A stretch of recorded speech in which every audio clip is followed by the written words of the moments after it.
ایک اور خاتون کا ہے، وہ کہتی ہیں کہ میں BBA کی اسٹوڈنٹ ہوں، بزنس ایڈمنسٹریشن وہ پڑھ رہی ہیں۔ وہ کہتی ہیں کہ ہماری یونیورسٹی کا جو ایک رول ہے وہ یہ کہتے ہیں کہ بدھ اور جمعرات کے دن آپ نے فارمل ڈریسنگ میں آنا ہے جو آپ کو ایک بزنس پرسن شو کرے۔ وہ کہتی ہے کہ پہلے میں دوپٹہ سر پہ لے کر جایا کرتی تھی، لیکن اس رول کی وجہ سے میں اب گلے میں دوپٹہ لے کے جاتی ہوں، تو کیا یہ ٹھیک ہے؟ ظاہر ہے ٹھیک نہیں ہے، یہ بے پردگی تو اسلام میں جائز نہیں ہے۔ اگر کوئی ایسی سٹڈی آپ کر رہی ہیں کہ جس میں آپ کو مجبوراً بے پردہ جانا پڑتا ہے تو وہ سٹڈی کرنا ہی آپ کے لیے جائز نہیں ہے۔ آپ نے ضرور یہ روایت سنی ہوگی کہ جب نبی مکرم اسلام شب معراج کی بلندیوں پر تشریف لے گئے، وہاں پہ جنت کا بھی مشاہدہ کیا، جہنم کا بھی مشاہدہ کیا، تو اپنی امت کی بہت سی خواتین کو وہاں پہ عذاب میں مبتلا دیکھا نبی مکرم اسلام نے۔ اور ان عذابوں میں سے ایک عذاب جو تھا وہ یہ تھا کہ بہت ساری خواتین اپنے بالوں کے ساتھ جہنم میں لٹکائی گئی تھیں اور جہنم کی آگ میں جلائی گئی تھیں۔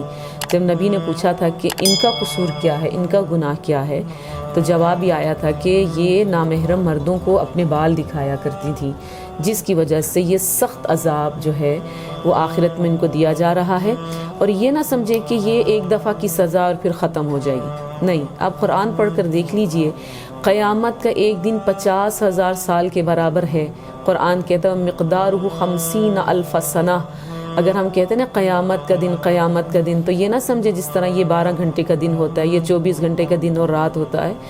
قیامت کا دن کچھ ایسا دن ہوگا، ہرگز نہیں۔ قیامت کا دن 50,000 سال کے برابر ہے۔ ان 50,000 سالوں میں ہمیں کتنی دفعہ مارا جائے گا اور کتنی دفعہ زندہ کیا جائے گا، کتنی سزائیں دی جائیں گی، اور وہ ایک سزا ایک دفعہ دینے کے بعد ختم نہیں ہوگی، بلکہ بار بار وہ سزا مسلسل اس گناہگار کو دی جاتی رہے گی۔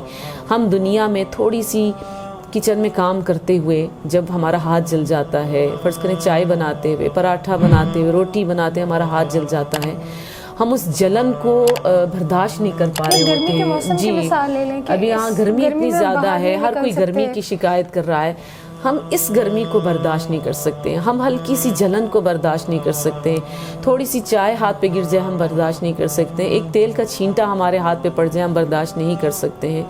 تو وہ جہنم کی وہ شدید آگ اور وہ اسفل السافلین میں اور وہ جہنم کی وہ جلتی اور بھڑکتی ہوئی آگ کو ہم کس طرح سے برداشت کریں گے؟ دنیا کی خاطر، دنیا کی کامیابی کی خاطر، یا دنیا میں کسی پڑھائی کی خاطر آپ اپنی آخرت کو برباد نہ کریں۔ اگر کوئی ایسی پڑھائی ہے تو اس طرح کی پڑھائی پڑھنا ہی آپ کے لیے جائز نہیں، آپ کوئی اور فیلڈ اختیار کریں۔ انشاءاللہ کہ اگر آپ اللہ کی رضا کے لیے اور اللہ کی خوشنودی کے لیے آپ اس فیلڈ کو چھوڑ کے کسی اور فیلڈ میں آتی ہیں، تو آپ دیکھیے پروردگار عالم آپ کو کتنی کامیابیاں عطا کرتا ہے، آپ کو دنیا و آخرت میں انشاءاللہ پروردگار عالم خوشیاں عطا کرے گا انشاءاللہ۔ شکریہ۔